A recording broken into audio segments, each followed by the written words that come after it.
చెప్పండి మేడం, ఎక్కడి నుండి వచ్చారు? ఏంటి నీ సమస్య ఏంటి? బోయినపల్లి సార్ మాది. నేను ఏంటమ్మా పేరు? సునీత. నేను పోయిన ఇయర్స్ మేడ్చల్లో మేము ఇక్కడ నుంచి షిఫ్ట్ అయినాం సార్ అక్కడ. అయితే పోయిన ఇయర్స్ అది ఏమంటే అప్లై చేసాం సార్. అది బ్లూ బోర్డ్ నెంబర్ చెప్పని శాంక్షన్ అయిందని చెప్పారు మొన్న. ఏంటి అది ఇల్లు శాంక్షన్ అయిందని ఫోన్ వచ్చింది జిహెచ్ఎంసీ ఆఫీస్ నుంచి. తర్వాత మళ్ళీ నేను ఒక 5 మినిట్స్ ఆగండి సార్, బ్లూ బోర్డ్ నెంబర్ చెప్తా, పైనుంచి కిందకి వచ్చేసరికి రెడ్ సిగ్నల్ పెట్టేసింది సార్. మాకు ఇల్లు లేక 22 ఇయర్స్ నుంచి మాకు ఎటువంటి ఆధారాలు లేవు సార్ మాకు. అంటే ఇది కాంగ్రెస్ గవర్నమెంట్ వచ్చిన తర్వాత జరిగిన అప్పుడు కాంగ్రెస్ పోయిన బ్యాక్ 1 ఇయర్ బ్యాక్ సార్.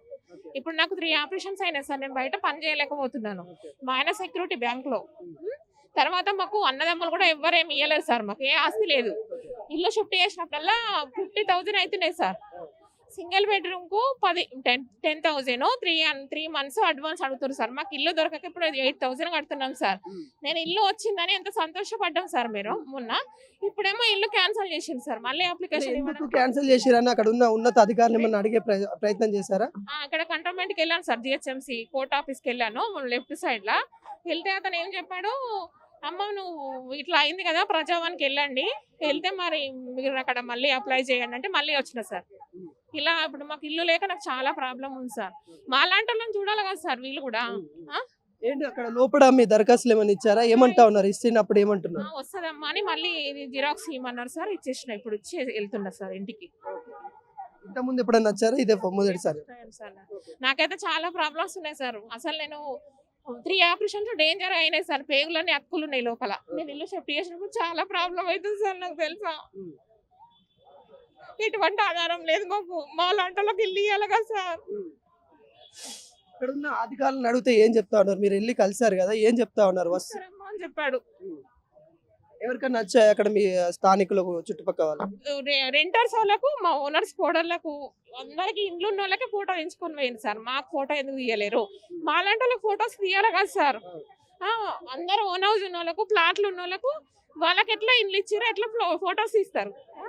మాకు కూడా తీయాలి కదా. లేని వాళ్ళకి చూసుకోవాలి కదా సార్. మాకు ఏ ఆస్తులు లేవు. ఎటు వెనుక ఏం ఆస్తులు లేవు సార్. మా ఆయన నేను, మా పిల్లలు లేరు. అంటే ఉన్న వాళ్ళకే ఇస్తా ఉన్నారా? ఉన్న వాళ్ళకే ఫోటో తీసుకొని వెళ్ళిండ్రు సార్. ఇప్పుడైతే మా లాంటి వాళ్ళకి ఇవ్వాలి కదా సార్. మీకు రిక్వెస్ట్ చేస్తున్నాం గవర్నమెంట్కి. ఎందుకంటే మాకు కొంచెం మా లాంటి వాళ్ళకు హెల్ప్ చేయాలి. ఇల్లు రావాలి మాకు, అంతే. సునీత అన్న పేరు. రావాలని కూడా మేము కూడా కోరుకుంటా ఉన్నాము. ఇంకొక మేడం గారు అయితే ఉన్నారు, ఒకసారి అయితే మాట్లాడించే ప్రయత్నం అయితే చేద్దాము. చెప్పండి సార్, ఎక్కడి నుండి వచ్చారు మేడం? నేను ఇక్కడ హైదరాబాద్ లోనే ఉంటాను. నేను ప్రజావాణి స్టార్ట్ అయింది, ప్రజాపాలన స్టార్ట్ అయినప్పటి నుంచి నవంబర్ లో స్టార్ట్ చేశారు.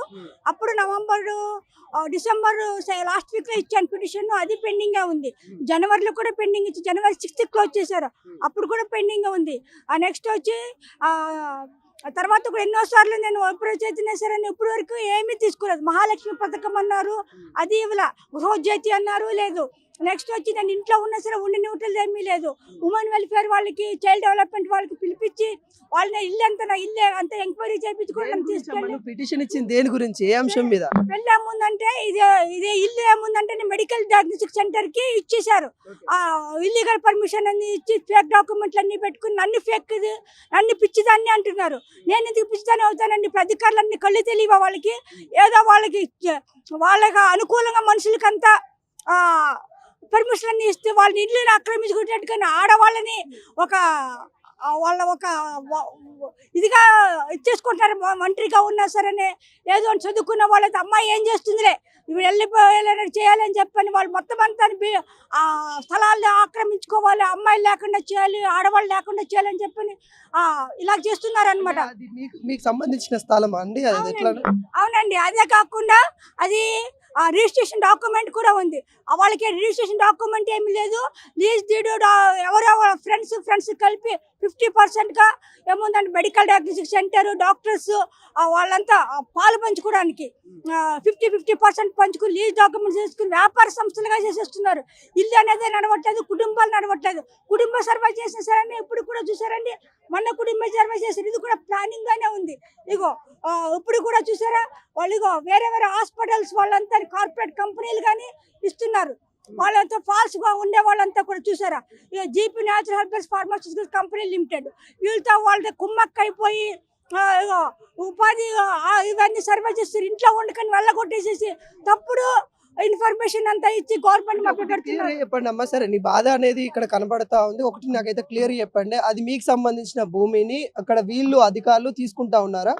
అధికారులు వాళ్ళ ఒక ఫ్రెండ్స్ తరపున ఎవరో ఒకరు తప్పుడు అప్లికేషన్స్ అన్ని పెట్టినా వెరిఫై చేయకుండా చూడకుండా ఏముందంటే వాళ్ళ చేతి వాటంగా వాళ్ళ ఫ్రెండ్స్ సర్కిల్. ఇప్పుడైతేనే మెడికల్ హెల్త్ డైరెక్టర్ హైదరాబాద్, ఇప్పుడైతేనే ఎవరు డాక్టర్ శ్రీవంత్ క్లినిక్ అని పెట్టారు. ఆయన క్లాస్మేట్ అట. ఆయన ఇన్ఫ్లుయెన్స్ తో వచ్చి 5,000 న్యాయస్థానానికి వెళ్ళే ప్రయత్నం చేశారా? న్యాయస్థానాలకు వెళ్ళారా? కోర్టు కానీ పోలీస్ స్టేషన్ కానీ వెళ్ళారా? పోలీస్ స్టేషన్ ఇన్ని పిటిషన్స్ ఇచ్చామండి. కలెక్టర్కి ఇచ్చాను, పోలీస్ స్టేషన్కే ఇచ్చాము. పోలీస్ స్టేషన్ వాళ్ళు కూడా ఏముందో కోర్టులో చూసుకోవాలని అంటున్నారు. ఇక్కడ కూడా నన్ను అటెంప్ట్ మర్డర్ చేయకపోయారు ఇంట్లో ఉంటే సరే. సగం వీళ్ళు కూల్చేశారు. కూల్చేసి 100 ఏళ్ళు కాల్ చేస్తున్నా సరే ఆ రోజు కూడా నేను దర్వాజాలు పీకి ఇంట్లో ఉన్న మనుషులు దర్వాజాలు పీకేసేసి గుణపాలతో గడ్డపాలతో ఇలా చంపేస్తారు. లేడీస్ తీసుకొచ్చి బ్యాగులు ఎత్తుకుపోయి చంపే ప్రయత్నం చేస్తే ఏంటండి? ఇల్లు కూలగొట్టేసి మీవి ఆ భూమి అనే దానికి మన ఆధారాలు ఉన్నాయా మీకు? పేపర్ నా పేరు మీద నేను డబ్బులు కట్టి అప్పటికేముందని నా పేపర్ మీద చేసుకోలేదు. రిజిస్ట్రేషన్ చేసుకున్నది తప్పుడు రిజిస్ట్రేషన్, ఫేక్ది, మెంటల్ది అంటున్నారు. నేను ఎందుకు మెంటల్ హాస్పిటల్ జాయిన్ చేయండి? పోలీసు వాళ్ళు ఏముందంటేనే మెంటల్ వెహికల్ పిలవండి, మెంటల్ హాస్పిటల్ తీసుకెళ్ళండి అంటారు. జస్ట్ అనాథాశ్రమంలో పెట్టమంటారు. ఇప్పుడు అనాథాశ్రమాల్లో నెక్స్ట్ వచ్చి పెట్టవలసిన అవసరం ఏముందండి? ఇప్పుడు మెడికల్ సెంటర్స్ అన్ని పెట్టే అవకాశం ఏముంది? ఇప్పుడు గవర్నమెంటే ఇప్పుడు ఎన్నో కోట్లు పెట్టి గాంధీ హాస్పిటల్, ఉస్మానియా హాస్పిటల్, ఇలా చాలా urban health centre, rural health centres అన్ని ఎన్నో పెడుతున్నారు. అటువంటి ప్రైవేట్ క్లినిక్లు వాళ్ళకి పర్మిషన్ ఇవ్వాల్సిన అవకాశం ఏముంది? దానికి ఏముంది? ఎస్టాబ్లిష్మెంట్ డాక్టర్ అంతా కొత్తగా పెట్టి ఇప్పుడు ఇల్లునంతా కూడా వాళ్ళంతా తెలంగాణ మొత్తం అంతా ఒక హాస్పిటల్స్కి ఇల్లులంతా హాస్పిటల్ డయాగ్నోస్టిక్ సెంటర్, ఫార్మాస్యూటికల్ కంపెనీలుగా చేద్దామని చూస్తున్నారు. నీకు ఏం కావాలనుకుంటున్నావు అమ్మ? నీకు ఏం చెప్పాల్సి? వాళ్ళపైన యాక్షన్ తీసుకోవాలి. నన్ను ఎవరైతే చంపబోయారో వాళ్ళ మీద యాక్షన్ తీసుకోవాలి. నన్ను నా ఇంటి తాళాలు పెట్టుకుని ఉండి ఏముందంటే వాళ్ళు తప్పుడు డొల్లా కంపెనీలు పెట్టుకుని దోచుకుని తింటున్న వాళ్ళపైన చర్య తీసుకోవాలి. ఇక్కడికి వచ్చినాక ఇప్పుడు అక్కడ ఉన్న అధికారులు ఏమంటా ఉన్నారు? అధికారులు కూడా చెన్నారెడ్డి గారు ఉన్నారనే సంతకం పెడతారు. ఈ సమస్య మేము చూడలేమమ్మా అని అంటారు.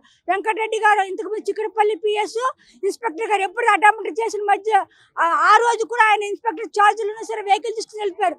ఇప్పుడు నేను ఇక్కడికి వచ్చిన తర్వాత ప్రజాపాలన కనిపిస్తారు. ఇవన్నీ చెప్పిన నా గోడు ప్రతిసారి వింటున్నారు తప్ప ఏమన్నట్టు కోర్టుకి వెళ్ళండి అంటారు. కోర్టుకి వెళ్ళవలసిన పని ఏముంది? వీళ్ళు సరిగ్గా ఇచ్చేసుకున్న ప్రజాపాలన ఏముంది?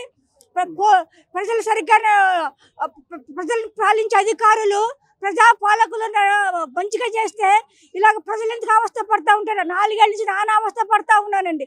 20 ఏళ్ళ నుంచి నేను జాబు, ఒక కంపెనీలో జాబు లేదేమీ లేదు. ఒక ఇలా దొల్ల కంపెనీలు పెట్టుకు దోచుకుంటున్నారు తప్ప దోచుకున్న దుండగలు వాళ్ళ పిల్లలు ఈరోజు 25 ఏళ్ళు వచ్చి నా మీద కేసులు పెట్టి నన్ను నానా బూతులు తిడుతున్నారు. మాట ఎంత అసలు నీ అమ్మ అంటారు. నెక్స్ట్ వచ్చి నీకు ఇక్కడ ఇల్లు ఎక్కడ అంటారు. అసహ్యంగా అన్నమాట.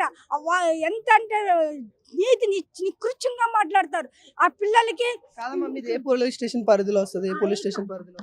నా చిక్కడపల్లి పోలీస్ పరిధిలో వస్తుంది. ఈ మధ్య కొత్త ఆయన వచ్చేసరికి ఇలాగ హాస్టల్ పెట్టి కూడా ఇలాగేముందని పారామెడికల్ స్టాఫ్ అంతా పెట్టి డయాగ్నోస్టిక్స్, ఎక్స్రే క్లినిక్లు అలాగన్నీ పెట్టి ఇలా కూడా డబ్బులు చేసుకుంటున్నారండి. ఇగో చూసారా, ఇగో మెడికల్ హెల్త్ వాళ్ళు ఏముందంటే నర్సింగ్ స్టాఫ్ని పెట్టి ఫిజియోథెరపీ సెంటర్ అని పెట్టి ఒక్కోదానికి ఒక పర్మిషన్ తీసుకోకుండా ఇల్లంతా వాళ్ళు ఆక్రమించేసుకుని ఇష్టి వచ్చినట్టుగా అన్నమాట వాళ్ళ సొంతానికి వాడుకుంటారు. మీ యొక్క ఆవేదన ఖచ్చితంగా కనిపిస్తా ఉంది. ఒక మహిళకి ఇక్కడ జరిగిన అన్యాయాన్ని అయితే తను క్లియర్ కట్ గా చెప్తున్న తరుణం అయితే కనబడతా ఉంది. పోలీస్ స్టేషన్ కి సంబంధించిన కంప్లైంట్ కూడా ఇవ్వడం అయితే జరిగింది. అదేవిధంగా తన దగ్గర కొన్ని సాక్ష్యాధారాలను తీసుకొని వచ్చేసి ప్రజాపాలన ఏదైతే ఉందో ఇక్కడ కూడా దరఖాస్తు అయితే పెట్టుకోవడం అయితే జరిగింది. ఇలాంటి తెలంగాణలో మహిళలకు చాలా అన్యాయం జరుగుతూ ఉంది. అంటే ఈ తల్లికి జరిగిన కొద్ది అన్యాయంగా అయితే కనబడతా ఉంది. మరి పూర్తి సమాచారం అక్కడ దగ్గరున్న అధికారులు కావచ్చు, అదేవిధంగా అక్కడ ఉన్న పోలీస్ వ్యవస్థ కావచ్చు, ఒకసారి ఈ మహిళకు సంబంధించిన కేసు చూస్తారని కూడా మేమైతే కోరుకుంటా ఉన్నాం. తన దగ్గర క్లియర్ కట్ గా సంబంధించిన డాక్యుమెంట్స్ తో కూడా తను రావడం అయితే జరిగింది. ఈ డాక్యుమెంట్స్ కూడా ఒకసారి పరిశీలించి పోలీస్ వ్యవస్థ చర్యలు తీసుకుంటుందని కూడా కోరుకుంటా ఉన్నాం. కెమెరామెన్ రవీందర్తో మీ అనిల్, ప్రజా దర్బార్.